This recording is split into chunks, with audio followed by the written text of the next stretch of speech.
Your forecast first, sponsored by Matex Heating, Cooling, and Plumbing. It was a pretty dreary day today with the cloudy skies that we had, as well as the rain showers, and even this evening as the radar has gotten pretty quiet. There have still been instances of sprinkles and drizzle out there, but temperatures are pretty mild in the upper 30s and low 40s. 40 in Lincoln, Springfield, Decatur, as well as Taylorville. Champaign is at 39, and again, Danville's sensor currently not working, but we've got cloudy skies on our Bright Your Weather camera on our Roofing Dog High-Net. Winds are all very light right now, generally coming in out of the southwest direction, but it is pretty calm. Many spots not reporting much in the way of wind at all. So for the day tomorrow, the best day of the forecast, we're calling for partly cloudy skies and temperatures to get into the upper 40s and low 50s for highs. We're talking more rain, though, in just a little bit. WCIA 3 News starts right now. Now from WCIA 3 News. Yes. Percy? Yes. Jacobson? Yes. An emergency ordinance was passed in Urbana in response to coronavirus, what that means for the city. Right now, it's kind of like an uncertainty because I don't think anybody has kind of been in this territory. Some are out of a job as coronavirus forces businesses to close. How employees can still get paid. And no one likes a package thief, but one mom says this one hurt her baby, what she says was stolen from her. You're watching your local news leader. This is WCIA 3 News at 10. We have breaking news about tomorrow's election. Champaign County has a severe shortage of election judges, so some polling places are changing.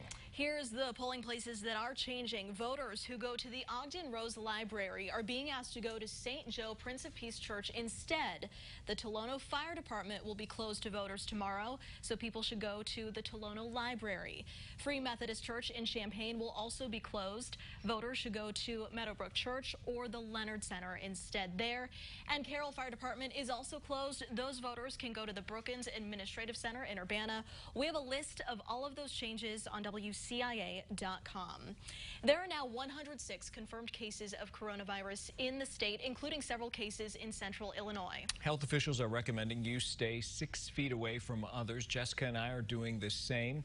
We're trying to lead by example, slowing the curve by doing our part, trying to stop the spreads, flatten the curve, that is. There are a lot of changes happening right now at the national, state, and local levels. Tonight, Urbana City Council members passed a temporary emergency ordinance to respond to the COVID-19 pandemic. Champaign passed one a few days ago, but it took quite a bit of discussion to iron out what this means for the city and what it'll look like. WCIA3's Emily Braun is live in our control room tonight. Emily, even after an hour and a half of discussion, some things are still unclear. Jessica, the same can be said for a lot of things during this pandemic, but one thing we do know is that meetings going forward will be held electronically. And thanks to the emergency ordinance from Governor Pritzker, that is now in line with the Open Meetings Act. Yes. Percy? Yes. Jacobson?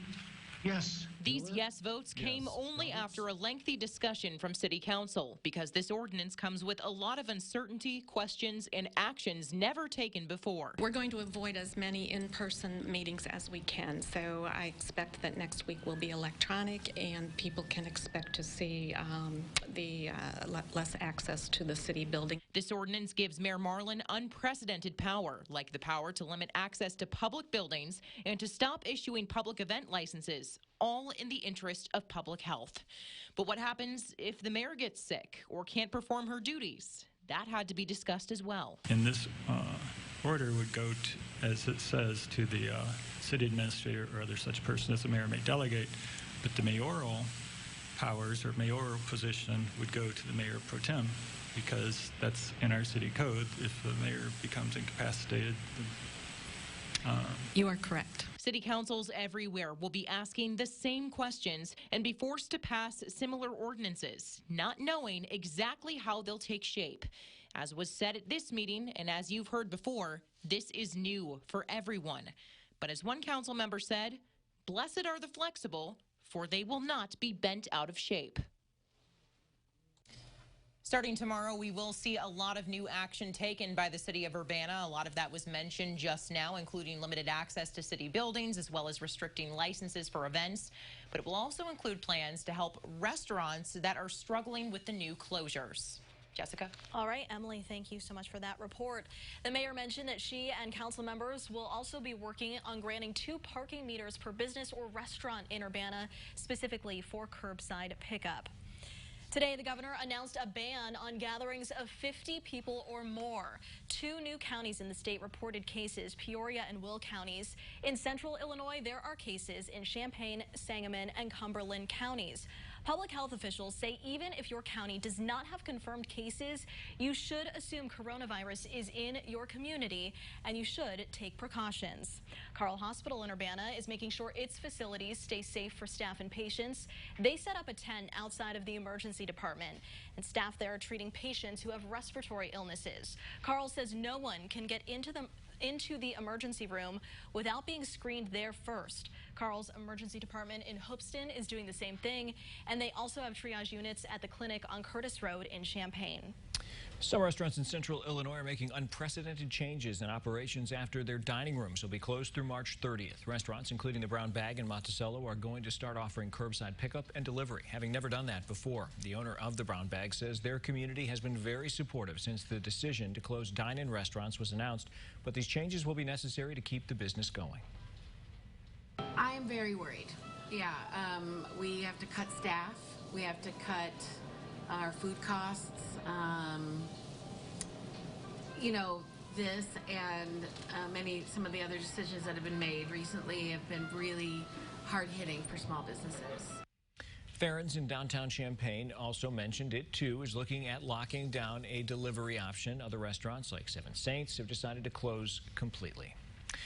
People who are forced to stop working because of the coronavirus pandemic can qualify for expanded unemployment benefits. Jobless insurance is available for people who lost their jobs during the shutdown of businesses across the state. WCIA 3's Jennifer Jensen joins us now. So, Jennifer, who qualifies for these benefits? Yeah, and Paul, people who have been entirely out of work or be working less than full-time because of full-time work is not available are the ones who qualify. Earnings must also fall below a certain threshold that will be determined at the time the claim is filed. Closure of in-house dining at restaurants and bars have caused widespread uncertainty for job security in the future of those employees.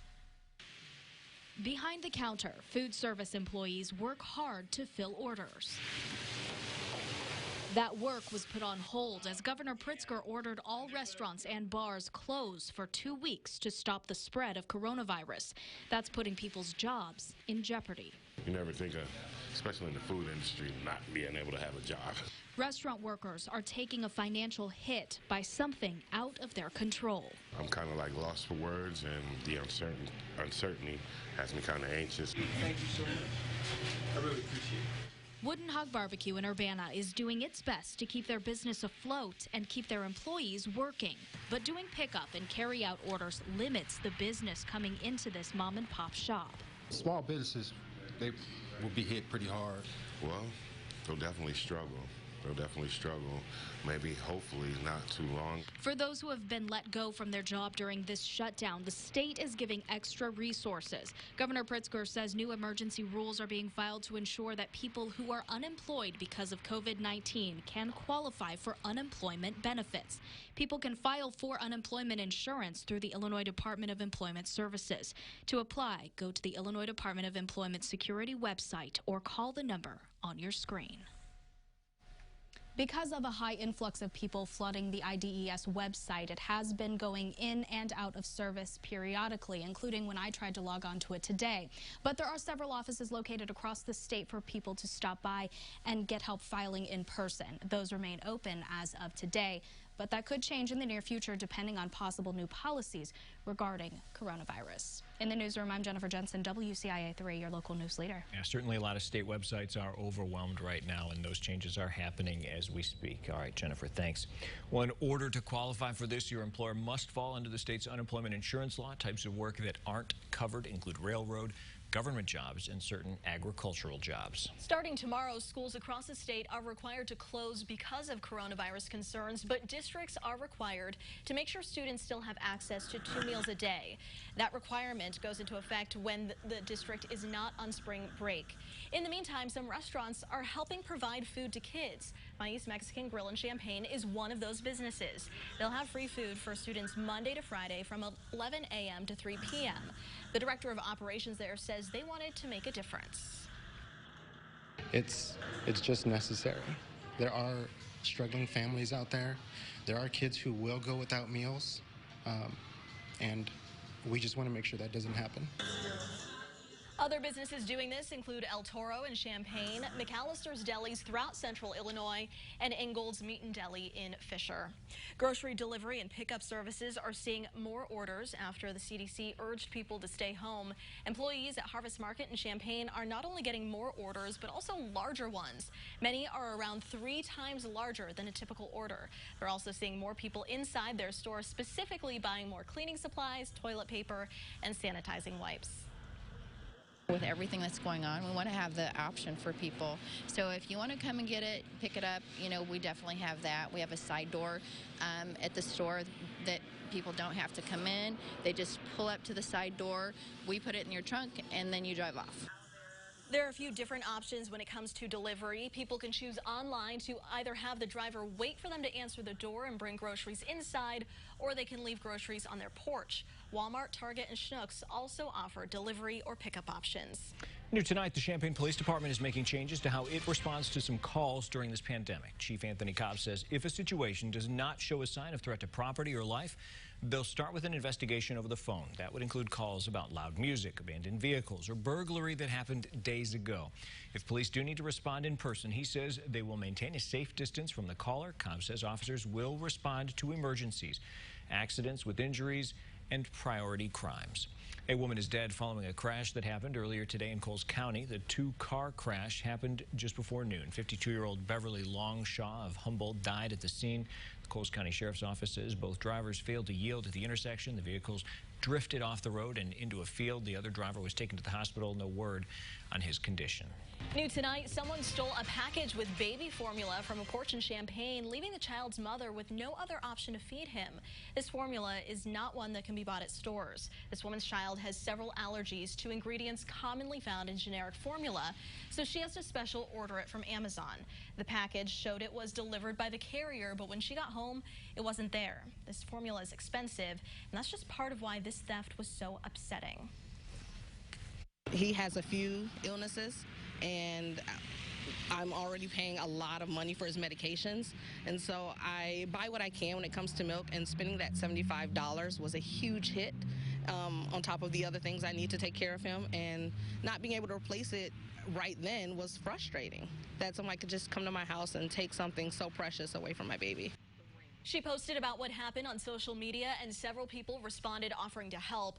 People ordered more formula for her, and one man even sent her the $75 to replace what was stolen. More changes are coming for University of Illinois students because of coronavirus, what they can expect when they return from spring break. Plus, just because students will be out of class for 2 weeks doesn't mean they can't or won't learn how schools are making sure they're still connected. And the future of One Illini is up in the air, but whatever choice Ayotusumu makes, he's already got a legacy.